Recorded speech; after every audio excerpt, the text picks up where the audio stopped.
Right now, we're standing inside of a piece of civil rights history. Right here is where the Greensboro Four led a peaceful protest for 167 days until this very lunch counter was desegregated. And as it stands today, this is the International Civil Rights Museum.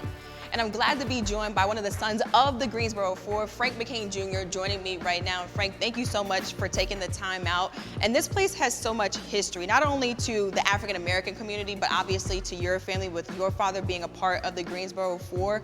What do you remember about him telling you about his experience and being a part of that protest?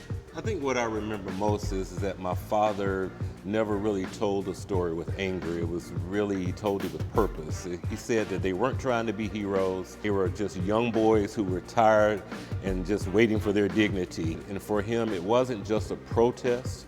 It was a decision to stand, or in their case, sit for something bigger than themselves. And you talk about him sitting for something bigger than himself. What would you say is the legacy that your father left behind, not only at North Carolina A&T, but also in the Black community as a whole? I think my father's legacy is moral courage. He showed that ordinary young people can do extraordinary things when they stand on principle. You know, for our family, legacy is about integrity. For the country, it's proof that peaceful action rooted in conviction can change history. Now, this is something that only happened 65, 66 years ago. That's not a long time when you take a look at the context of everything. Correct. What does that say about how far America has come, but also how much further we have to go as a country? So I think, you think about it, 65 years really isn't that long ago. There are still people who are living this day that remember segregation. And yes, we've made some real progress and doors have been opened, but many have also been shut as well. But progress isn't finished. We still have work to do. Every generation inherits, I think, a responsibility to carry the movement forward. And so I'm proud of where we've come, but again, we still have a long way to go. And your father went to college at North Carolina A&T with Jesse Jackson, who passed away earlier this week.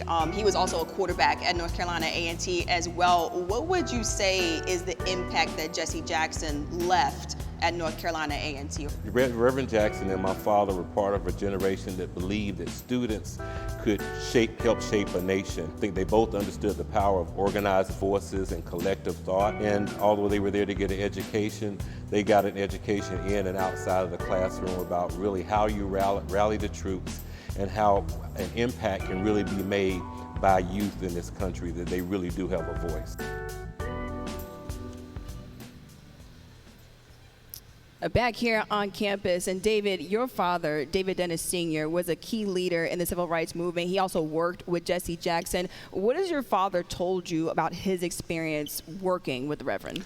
Yeah, so I called Dad after the news of Jesse Jackson passing, and they were talking about the memories that he had, the times they worked together from the movement and even beyond in the 80s and 90s, things like that. But also, one thing that my dad talked about, it wasn't with sadness, it was an appreciation for the fact that both he and Jesse Jackson are two people who sort of stared death in the face, who were so close to death, and a lot of their friends did not make it out of the movement. And for somebody like Jesse Jackson to grow old is a blessing, right? To live a life that he's lived, to keep on making an impact, to witness the things that he's witnessed. We remember the iconic image of him in tears when President Obama was elected, and things like that. Like, to be able to have a long life after what you've done and what you've been through is an absolute blessing. And we also talked about what happens when somebody like Jesse Jackson is gone. And we talk about a void that is left in his place, but also there's a torch being left in his place. And there's a reminder that those four guys who integrated the lunch counter, they were the age of these kids behind us, right? And so it's a reminder that the movement is going to be carried on, not by the elders, but by the folks who are behind us, 19, 20-year-old, the college kids, the young folks, and they're the ones who are inspiring us and carrying this thing forward. Yeah, definitely everyone saddened by the loss of Jesse Jackson, but a legacy that will last forever. David, thanks so much.